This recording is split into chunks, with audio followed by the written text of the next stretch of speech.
I'm your host. I'm flying solo tonight, Leo, Dr. Leonard Presley, but most of you will probably know me as Leo. I want to ask that you pray for my lovely wife, my co-host, Shani Presley. She's in recovery mode right now, but she's doing well, so pray for her. But, you know, continue. We want, this show is especially for the men tonight, so maybe it's good that it's just us, but hopefully with God's blessing, Shani will be back with us next month. But before I get into the show tonight, I want to make sure and say a big thank you to Pastor Wyatt, his First Lady Wyatt, the worship planning or the planning team, the media team, and the congregation at the Apostolic Faith Church in Brooklyn, New York, on Lafayette 265 Lafayette Avenue. Thank you. This was their brainchild. They invited us in to be a part of this venture, and we really are enjoying it. So I want to say thank you to them for their support, their ongoing support on this as we attempt to be more healthy and whole as a community, as a church, and as individuals. Because we know as healthier we are, the better we can be at serving God. Amen. So we thank God for that. But this is a special show. You know, June, we typically, last year we did Men's Health Month, and I know Father's Day was last Sunday. So today we're going to stick with that theme. We're going to talk to the men. So guys, this is our night. So tune in. I know us guys, we always got something else we want to go and do. So I'm going to be straight to the point, real talk, cut and dry tonight. Okay? No fluff, no filler. No, you know, this is straight talk because we got some things that we got to work on, guys. I can't sugarcoat it. Okay? So we're going to jump right in. We're going to talk about men's health this month. Now, we were having a discussion in our planning meetings, and Shani and I have been having this discussion going forth for about a year now since we did this show last year. You know, at least here where I live, here in the South Carolina, North Carolina, Georgia area, you know, I can drive 10, 15 minutes in any direction. And likely if I pay attention, I will pass a women's health clinic, a women's health, you know, center, or women's health practitioner, you know, and that's good. You know, women, we know we did your month back a little bit ago, and that's exactly what we want. But we were asking the question about why don't you see men's health centers, men's health specialists? Well, the reason is there's no market for it because men don't tend to be very engaged and invested in their health. So if I'm a doctor that specializes in men's health, I'm going to probably have to work really hard to build a patient base because men aren't the most going to the doctor, engaged in our health. That's not who we are, especially in our community as African Americans. But it's something we need to get better at. We're going to talk about that tonight. Now, for you theologians out there, this scripture may be taken, you know, the context of this scripture may not perfectly fit what I'm talking about, but in and of itself, we're going to use it. Give me a little bit of license tonight. In and of itself, it really speaks to the obstacles that we have to deal with here as men when it comes to our health, okay? So Hosea 4, verse 6. Most of you already know this scripture. When I said that, you probably knew exactly where I was going. My people, my men, if you will, my people are destroyed for a lack of knowledge, because thou hast rejected knowledge. Why did I say that? Most of us, we get to that lack of knowledge. When people quote that, we stop at that first part, that we perish because of a lack of knowledge. It's not because the knowledge wasn't available. It said, because thou hast rejected knowledge. Okay? We've rejected it. This is such the plight of men when it comes to our health. It is such the plight when it comes to our health. And I'm going to tell you why. The CDC reported their statistics. The top 2 killers of men, all ages, all races, all ethnicities, the top 2 killers of men in this country are heart disease and cancer.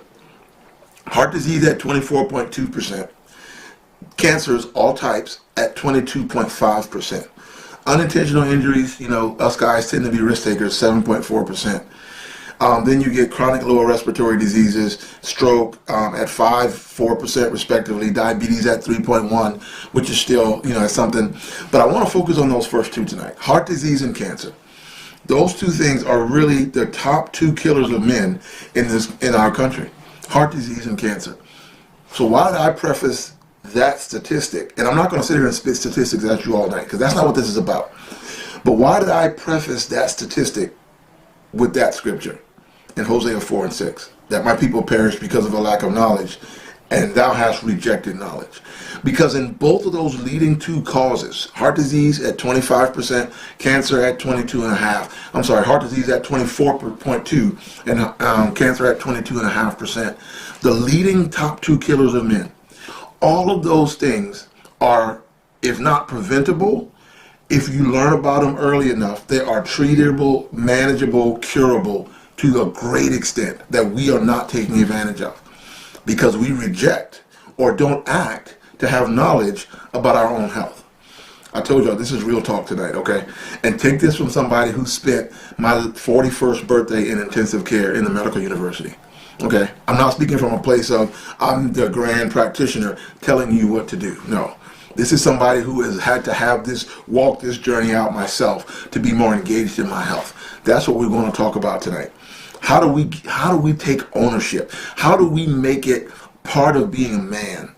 Because when we think about being a man, we think about responsibility, taking care of our household, taking care of or providing for our wives and our families, leading our communities. And all of those are definitely hallmarks of the traditional male role that has been carved out in this country. The traditional thing that identifies men as strong men.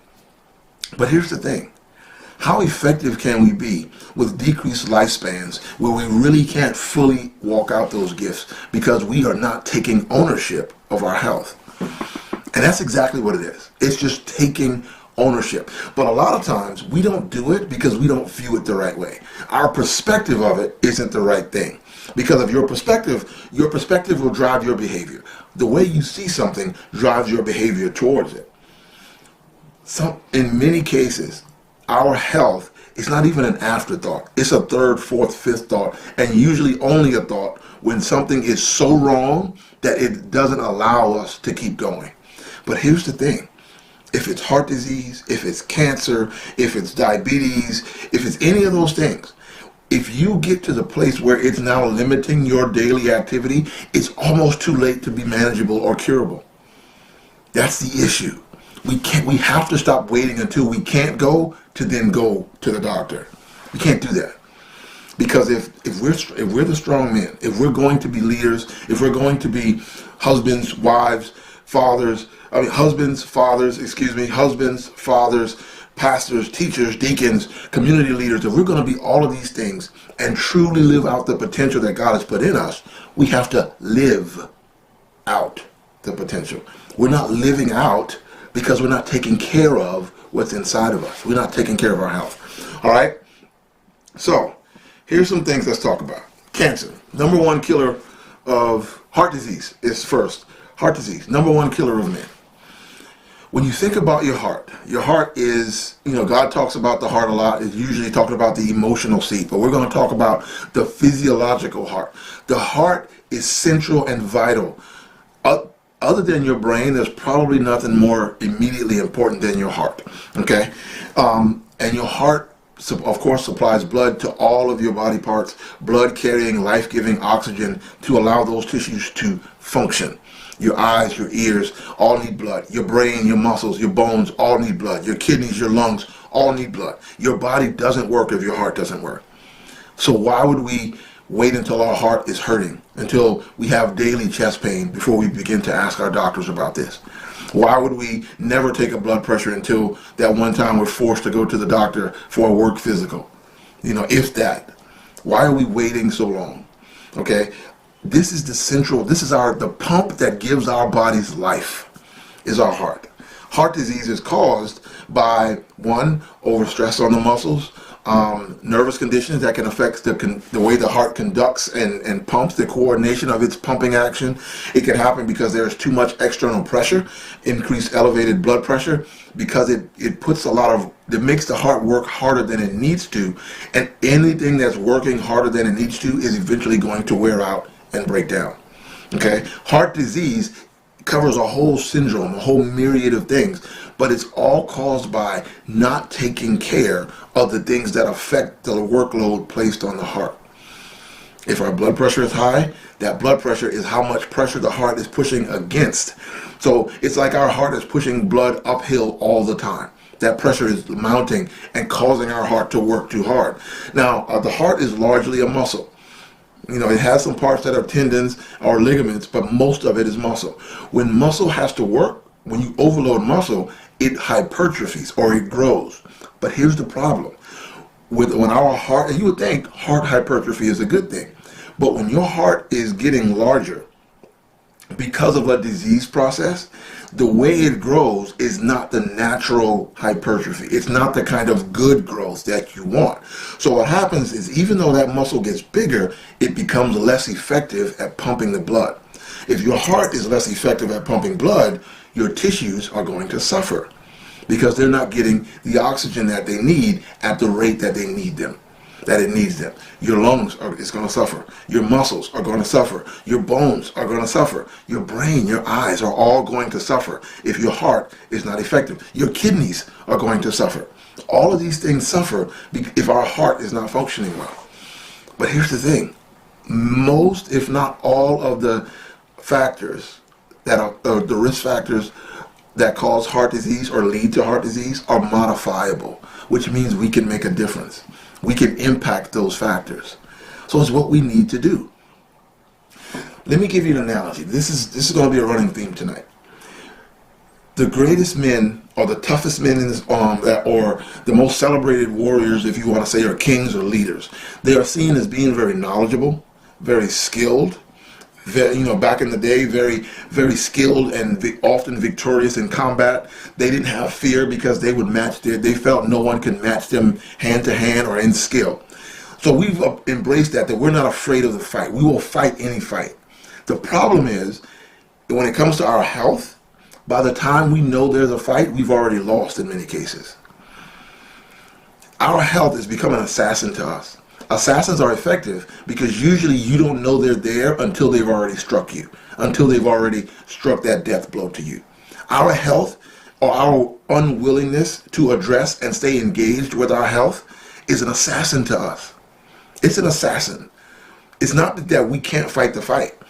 We can fight the good fight against heart disease. We can fight the good fight against cancer and diabetes. We can keep going. We can push. We can do all of these things. But the problem is, by the time we get into the need to fight, we're already losing because we didn't know the fight started. We didn't know what our enemy was bringing to the door. We didn't know that the enemy was in the room with us. We just kept going on, not knowing we were taking body blow after body blow. So now when we realize that there's a fight, we're already losing. We're already losing. That is the issue I'm trying to get us to get away from tonight. That is the point of this show. That we as men have to be proactive, not reactive to our health. We have to learn to be proactive, preactive, act in advance of the problem. But I'm gonna tell you what's scary, and I'm speaking from personal experience. Knowing there's a fight is stress. When you go to the doctor and they tell you something may be wrong, most times, I'm going to speak for me, I would be timid or tentative of asking a question because I'm afraid of what the answer would be. I don't want to know the bad news. I don't want to know the what if. You know what changed that for me? When I realized that if I continue to put off knowing the what if, there could possibly not be a chance for me to get an answer that allows me to live out the rest of my life. And the what if, that my what if I get this answer, became less of a threat than the what if I'm not here for my family. What if I don't address this, and that leaves me incapable of leading, providing, protecting my family, my community, my church. That what if has to drive us. It has to. We have to not be so preoccupied with being a man that we don't take care of us as men. I have a friend that coaches football, Little League football with me. And when I was going through my illness before I went into the hospital, he pulled me aside on the sideline and said, listen, I know you're a guy that pushes through, you work hard, you honor your place as the head of your family, the provider, the protector. He said, but if you don't take care of you, at some point you're not going to be able to take care of them. And then you're not serving them well if you don't take care of you. This is how we have to begin to approach our health. That if I'm not healthy, I can't serve those that I feel responsible for. I can't serve them well. I can't help them flourish. If you're a leader in your church, how can you disregard your health and be faithfully executing your office? That's a tough question. But really, are you being faithful to your office if you're not taking care of yourself so that you can fully walk out the duties that God has entrusted you to. We often talk about our bodies being the temple of God. You know, I remember when I was a kid, that meant that you don't disrespect the church. You don't run in the church. You don't chew gum in the church. Or that I don't put things into my body that are normally going to harm me or not good for me, which are all true. But if my body is a temple, how many times have you gone to the church building to clean, to do maintenance? Because if you don't do these things, the building will suffer. Well, guess what? If your body is the temple, take that same approach. Don't wait until the roof's caving in to maintenance the roof. If you see a small leak, fix it. If something is wrong, if you notice, every time you get to work, at some point in the day, you're noticing you're having a chest pain. Don't wait until you wake up in the hospital after a heart attack to be concerned about your heart health. If you notice that I'm out of breath I'll get out of breath a lot easier than I used to. Don't take that as just, I just need to eat less. Go to your doctor and ask. If you notice that I keep getting these dull headaches that will not go away, that's a sign that your blood pressure could be chronically elevated, which is going to damage your heart, which is going to lead to heart disease. Don't wait until you've already almost lost the fight to start fighting. Be proactive. Heart disease. Asking your doctor, monitoring your blood pressure. You can go to any pharmacy or drugstore now and buy a home blood pressure kit. These things have come so far. They're so easy to use and for the most part, so accurate. They may not be as accurate as the one they have in the hospitals, but they're accurate enough to give you a baseline reading. Take your blood pressure every Sunday. Make it a part of your weekly routine. Or every Saturday night when I get out my clothes for church, or when I do whatever, I want to take my blood pressure and record it somewhere. When you go to your doctor, show it to them. Just because. Okay? Because it gives you a baseline. It helps you be proactive. Alright? So one, monitoring the things that affect your heart, your blood pressure, monitoring your level of fitness. You have to move. Exercise is not just about looking good. It's about being healthy. We see the videos and the advertisements with these guys with all of the muscles and all the six-pack abs, and we think, I'll never look like that, so exercising is useless to me. Even if you don't look like that, exercise benefits your body, especially your heart. Especially your heart. You have to always, when you exercise, you cause your heart to develop and respond in a healthy way. Remember we talked about that hypertrophy, that growth in your heart in response to a disease process is not good. It causes your heart to be bigger but less effective. When your heart responds to exercise, the chemical signals that cause your heart to get bigger helps it to get larger but maintain its level of effectiveness. It lowers your blood pressure. When you exercise, your blood vessels have to open up in order to deliver more blood to those working muscles. So you teach your body to be your blood vessels to be more elastic. They're more responsive to those signals. So when your blood vessels open up, it lowers your overall blood pressure. Your blood pressure will start to go down. You will lose weight. We all know that losing weight is great for every health risk that's out there. But we have to be proactive. We can't wait to try to start training for a marathon after we've had our first heart attack. If God allowed you to survive your first heart attack, that's great. Don't wait till the second one. Be proactive. Be engaged. Take care of you so that you can be here and healthy enough to take care of those that God has laid in your charge.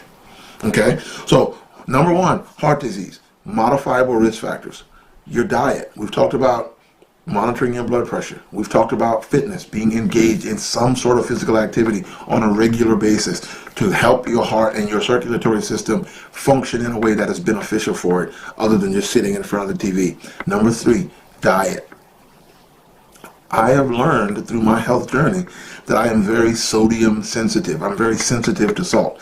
My blood pressure is very responsive to salt. So my doctor had to give me some tips. He told me, canned vegetables, they're vegetables. Listen, they're vegetables. But I can't eat canned vegetables. It's not good for me. Because when they can it, they use a lot of sodium to preserve it. But guess what? Guess what? You can buy little packets of vegetables that are steamed, that you steam in the microwave. They're frozen. You steam them in the microwave. They taste better to me. And guess what? The sodium content is so much lower. I'll be honest. When I go to into the supermarket to buy my lunches that I take to work or whatever, I'll do microwave meals or whatever. I rarely ever look at the calories. The first thing I look at when I look at that is the amount of sodium in it. You'd be surprised. I went to get one of those small microwave cups, don't judge me, one of those small microwavable cups of like macaroni and cheese with like the bacon and stuff in it. And it's a small cup. It's about this big, 8 ounces. It was 42% of the recommended amount of sodium intake for the day in that one small thing of macaroni and cheese. But now if I just said, I think I want mac and cheese today and picked it up and walked off, guess what? I just set myself up to elevate my blood pressure later on that day. I put that back. I went over into the health food, frozen food aisle. I got a bowl of noodles with sesame chicken, broccoli, and carrots mixed in. It was less than half the amount of sodium for twice as much food. But that's what I'm talking about. Knowing how your body responds to what you put in it, how that puts you at risk, and then taking the conscious steps to be proactive about your health. Because if I'm reckless with the amount of salt that I take in, and it elevates my blood pressure, and I have a heart attack, then who's going to take care of my wife and my 4 boys? What world have I left to them? Because of my own carelessness. To me, taking care of your health is just as important as making sure you show up at home every night. It's just as important, if not more. Because in many cases, the things we neglect will come back to haunt us when it comes to our health.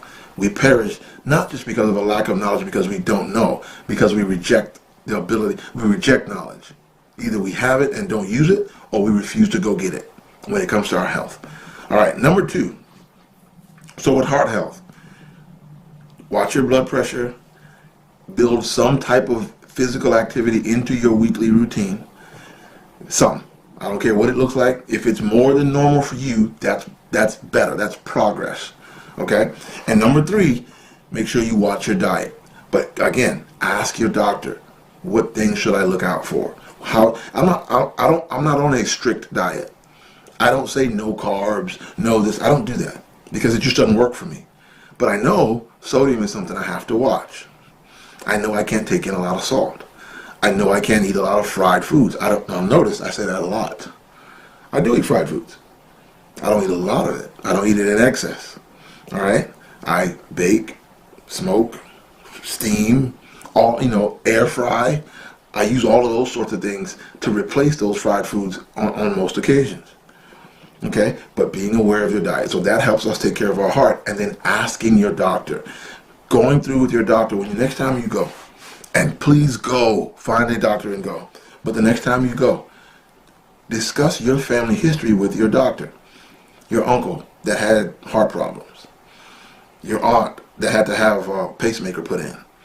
Talk about these things with your doctor. Because that family history, that's why I said most of our risk factors are modifiable. Some things are just wired into who you are. But here's the thing. Even if it's wired into you, it can be managed. You don't have to have a heart attack because your uncle or granddad had a heart attack.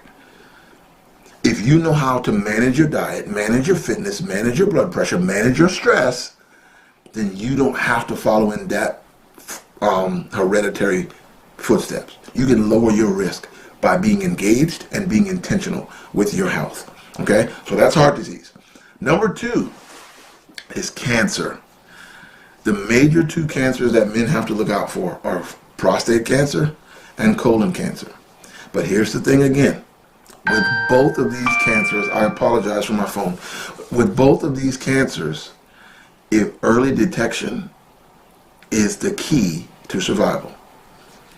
Now, I'm not saying it's 100%, but getting baseline screenings and then doing it intentionally, watching it, getting it tested regularly, helps you to know when something is changing. And therefore, your doctors can put into effect that chain of events that needs to happen for early detection, because the treatments for cancer now are light years better than they have been historically. There are so many targeted cancer treatments that have shown to be so much more effective, so much more, it's called so much less side effects, and can be so much more successful in preserving your life. But early detection takes what? Intentional seeking of health-related knowledge. Prostate cancer. Thousands of American men are diagnosed with prostate cancer every year. But if you catch it early, there's a much higher chance that your treatment will be successful. Now, straight talk, real talk. Most men, when they hear prostate cancer, the first thing that pops in their head is that exam for prostate cancer, for an enlarged prostate, where the doctor puts a part of his hand in a place that you don't want to discuss. I get it. But you know what? They don't recommend you do that until you're 50. There's a test called a PSA, prostate specific antigen. It's a blood test. They test it to see if that antigen is elevated, which can be indicative of something abnormal going on with the prostate. If you have a family history of prostate cancer, yes, it may cost you more, but how much does it cost? How much is it worth to you to be healthy and here for those you love? It's that simple. It's that simple. If they tell you we can do that, but it's going to charge you $100, is it worth $100 for you to set a baseline to know if you can be here and healthy for your family? Yes, some things are worth paying for. That is. Okay, and now they don't. So you get that baseline set as early as possible, especially if you have a family history. Get that baseline set, and then every year when you go back for your physical, I'm not saying if, because this is no longer negotiable. When you go back for your annual physical, ask them to do it again, because if that number is changing, that means there's something going on, and therefore your doctor can act if need be. Okay? I've heard stories after stories of where somebody was tracking their PSA from an early age because they had a family history.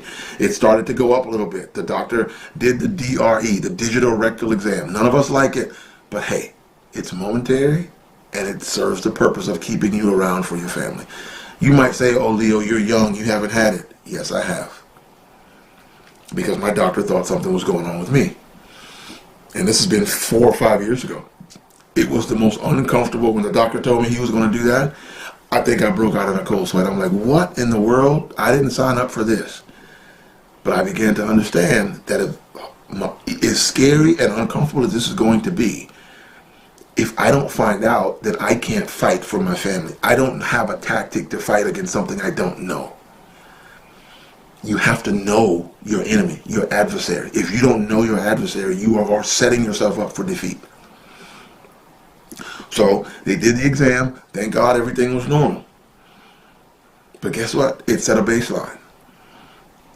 So now they know if this number goes up, if that number changes, then we can be early and we can move on. This is all about approach. I'm not going to sit here and spit out statistics. I'm not going to sit here and go through every test you need to get, because I don't care if I give you all the information about every test, every number, every statistic. That's not going to matter if we don't engage and become intentional with preserving our health as a part of our ability and willingness to lead and provide and be responsible for our families, our homes, our wives, our communities, our churches. If we don't take charge of this, we are leaving those we're responsible for without in October. I think God charged me with this. Yeah, it's scary. A year before that, I began to have symptoms. Being a medical professional, I began to have symptoms that were indicative of colon cancer, the second leading most common cancer among men. And this was right around the time that Chadwick Boseman, the Black Panther, had died at 42 of colon cancer because he found it too late. Colon cancer is not only curable, it's preventable. It's completely preventable. Colon cancer is one of the few cancers that we can actually prevent by screening. But if you won't get the screening, how successful are you going to be? Don't ignore anything. Changes in your bowel habits, changes in the way your stools look. You might call it nasty. But if you notice that when you go to the bathroom, it looks very different, it smells very different, that can be a sign that something's going on with your colon. Go get checked. A lot of these tests you can do in your own home now. They have home kits. They send it to your house. They tell you how to collect the sample. You send it back. That was one of the scariest 3-month stretches of my life, because I knew what the signs of colon cancer were. I knew I was 40 years old, the same time, right around the time Chadwick Boseman had found out he had cancer and had just passed away 2 years later. But guess what? I knew that if I don't find out, that any chance I have of surviving, if it's true, is gone. So I owe it to myself, I owe it to my wife, I owe it to my family and my boys to at least try. So they did home tests. I went in for EGD, where they put the tube down my upper part of my GI tract to look, and the colonoscopy. Again, I was 40 years old. I didn't want to do any of that. For men, that's taboo. We don't want anything going the wrong way up Main Street. I get it. But I would rather that than my casket rolling down Main Street. It's real talk, guys. I'm not going to sugarcoat it tonight, because we have got to take charge of this. We have to. Our health has to become a priority. Because if we don't have our health, then we cannot, if we don't take care of ourselves, then we cannot give the best of ourselves to those we love and feel responsible for. The war in any village, in historical times, in any community, in any society, the men who were the leaders, the protectors, the warriors, understood that if they didn't take care of themselves, they left their vulnerable of their population at risk because of their negligence.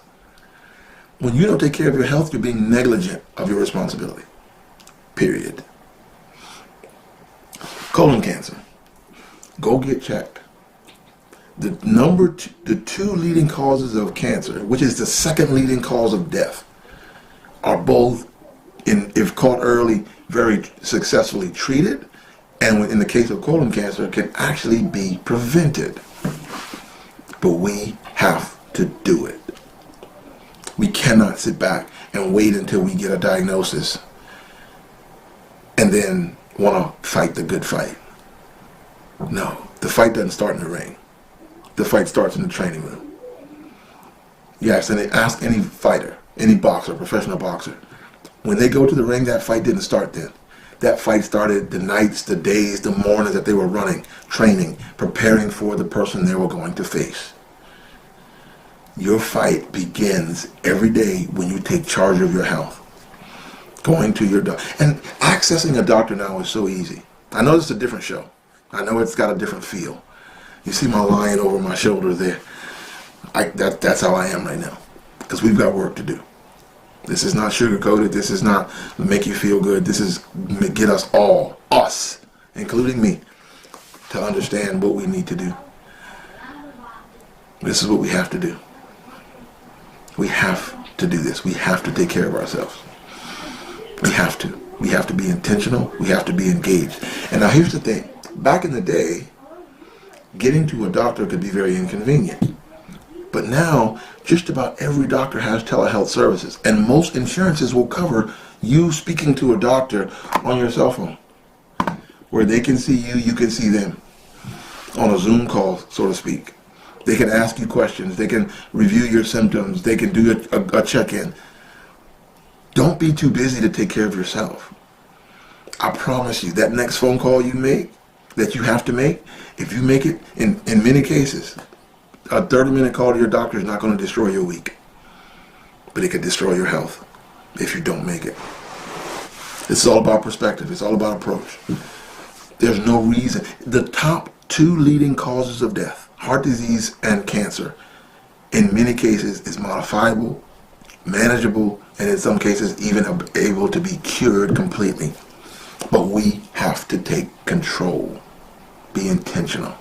Know your adversary. Don't perish because you didn't know and rejected the ability to know. That's what the scripture says. That you perish because not just you lacked knowledge, that you rejected it. Healthcare is so accessible now. that there's no excuse.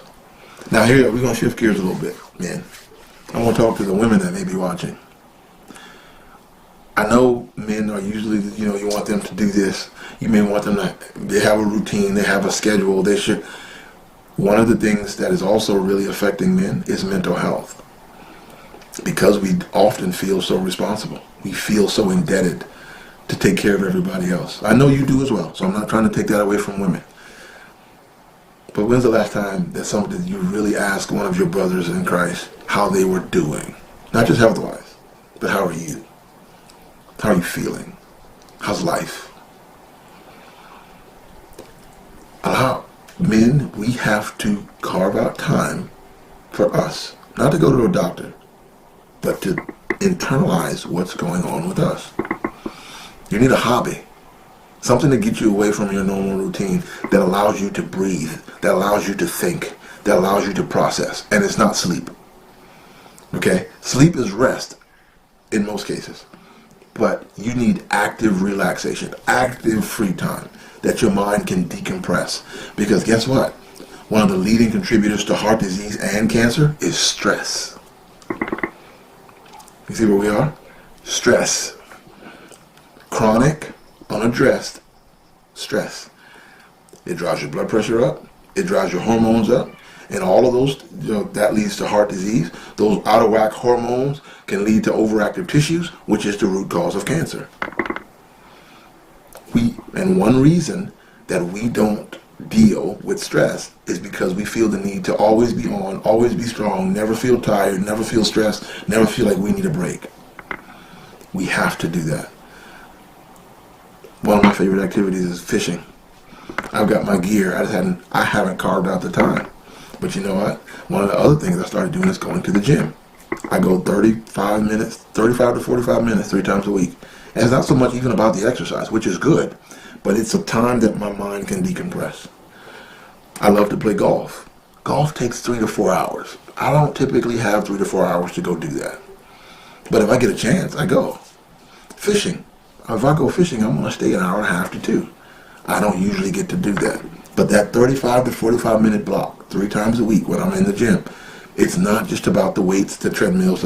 It's about me having some down blank time where my mind, my body can decompress and de-stress. Men, you have to sit down with your spouse, with your team that you lead, with your church board. You have to carve out some time to mentally escape and rest. Look, if God rested during creation, why shouldn't you? I'm not even talking about the Sabbath. That's a whole theological thing. I'm not getting into that. But this is just, if God rested, why shouldn't you? Take a vacation. And not a working vacation.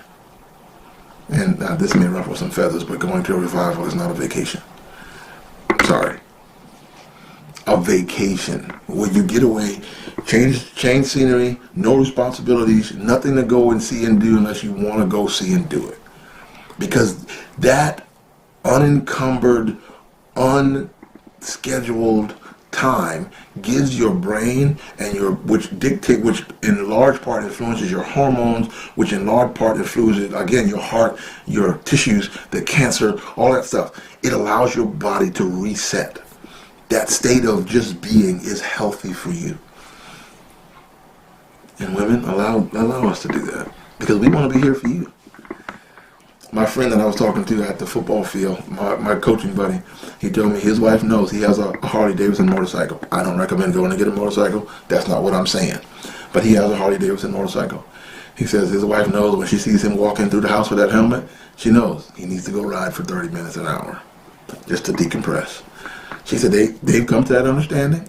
He goes and rides. He doesn't stop nowhere. He doesn't go to anybody's house. He just goes and rides, comes back, and he's fine.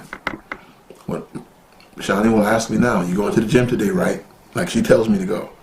Because she knows that time is good for me. You have to be intentional, not just with talking to your doctor, but allowing yourself space to talk with yourself, to process, to de-stress. Okay? So we're going to stop right here. We're done. I'm not going to keep hammering this message. 3 things we want to do tonight. We want to be intentional about our health and prioritize it. We want to engage our healthcare professionals and ask about what our risk factors are, what our histories are, and how we can manage, modify, and treat them.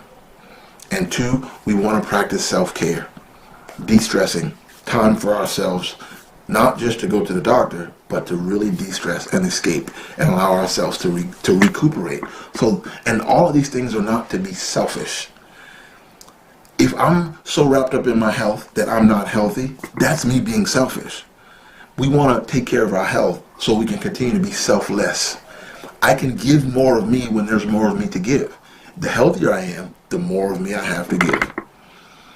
You have to invest in your health in order to get the return of being that leader that God has called you to be.